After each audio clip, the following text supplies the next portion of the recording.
Adam here with Brooksaw Antiques. Today we have this 1950 Olivetti Lettera 22 vintage ultra portable typewriter. I'm going to show you how to use the functions and make sure they all work. Made in Italy and one of the most iconic typewriters of all time.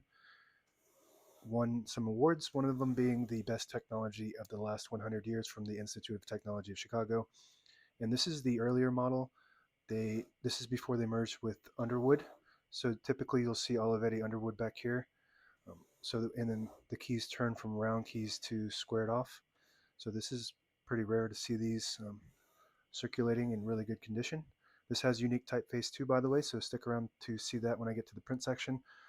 This is the left margin. I'm going to set that on 0, and the right one, I'm going to put that on around 70 or 80, 75. And these are your paper support arms that flip up from the back.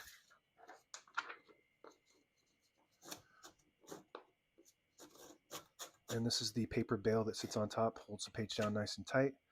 2 adjustable rollers.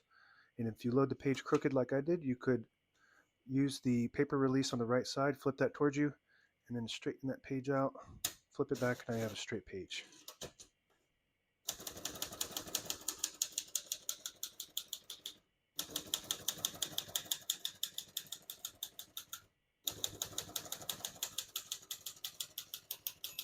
Once you hear the bell, you're near the end of the margin. Hit this line space, gets you back to the beginning, and skips 1, 2, or 3. Right now we have it on single, which skips 2 half spaces.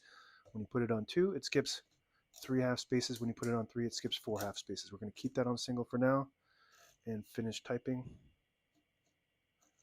I believe that's the correct line, but I could be wrong. Definitely wrong. As you can see, all the keys type nice and none of them skip or stick. I'll type a sentence in red on the next line. Switch from black to red. There's a switch on the right side here. Flip that down to the red indicator. Prints the bottom portion of the ribbon, which is red when you have it in the middle. On the white indicator, it prints no ink at all. It just leaves a stencil for copying purposes. When you have it up top in the blue indicator, it prints the top portion of the ribbon, which is black. We're going to move that down for red.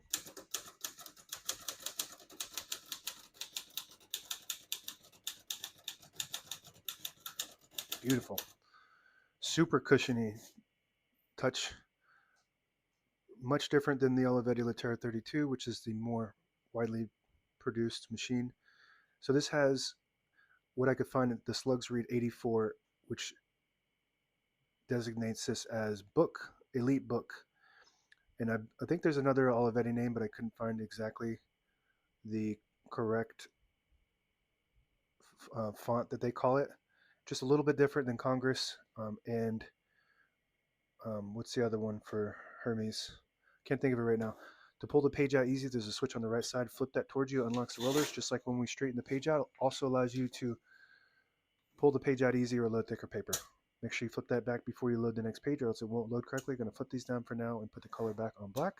Got a shift on each side and a shift lock on the left. To clear that, just hit the shift button again.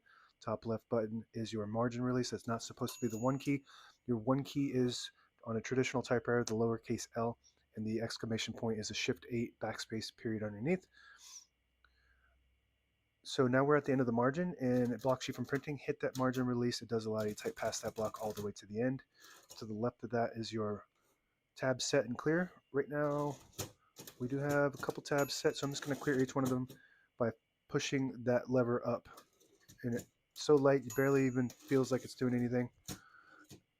But we cleared both those tabs, and to set a tab you just flip it down like that, and now it stops at that spot. You can set as many tabs as you want. And if you have an Olivetti Lettera 32, it's the opposite direction for set and clear. Backspace on the right side, very smooth. So that red button is your tab button. Traditional Olivetti machines have the iconic red button for the tab. So we're going to open the hood from the front because it has hooks in the back, and those do break off because they made these out of cast iron back then. And cast iron is very strong and durable, but it does break instead of bend most of the time. All the brand new ribbon is loaded on the left side, so it's pulling clockwise to the right if you want to switch that direction manually. The side you want it to go to, you just flip this ribbon guide towards the middle and it'll pull to that side. And that's meant to catch the eyelet at the end of the ribbon, which is a little metal piece and does an automatic swap, so you don't have to manually swap that unless you have problems with your automatic switch, which these are pretty good compared to the 32s. The 32s get jammed up a lot because they used grease originally, and you just have to work those through with oil. This is your touch control. Not as important as the 32 because this has a I don't want to say heavier, but it just has a more resistant touch than the 32, which is basically just dead keys. Super light, like a laptop would be. These are more cushioned and springy, but if you want to increase the tension, you got four options here. That just loads a spring that's connected to all the keys, increases tension. You do have to hit the keys harder for them to print, but they respond faster. So you can just play with that to gauge your preference. This is going to hook into the back and snap down on the front like that. Carriage release on both sides. This is one of the other differences between this and the 32 is this rides on a rail instead of on bearings. So much different carriage glide. Feels smooth and just different than most typewriters. Some typewriters, the older ones, have the rail system like the Underwood desktops, and people enjoy that. The way it glides is more of a like a ride on a train than um, I don't know, but it's easier to do maintenance on over time. This is your left one. If you push the button on the end of the knob, it disables the spacing so you can get to an exact spot on the page. You let it go, you get the clicks. Each one of those clicks is a half a space. Same concept if you move the line space selector all the way back to 0, disables the spacing, move it back to the 1, you get the clicks. And you want to be careful with this handle here. You can replace this easily on just on that portion of it, but where it breaks off, since this is cast aluminum, is right on the inside here. If you have this out like that and you're putting it in the case and banging it around, it'll break right in there, and it's super hard to replace those. A lot of technicians do not even replace those. They just throw the whole carriage out. This is your carriage lock. Let's see here. You flip it down and it locks the carriage in the middle.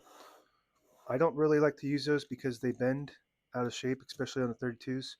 So if you are traveling, I just recommend shrink wrapping it and putting a zip tie on the carriage release if you want to really protect it. That doesn't really work that good unless you just want to center the carriage.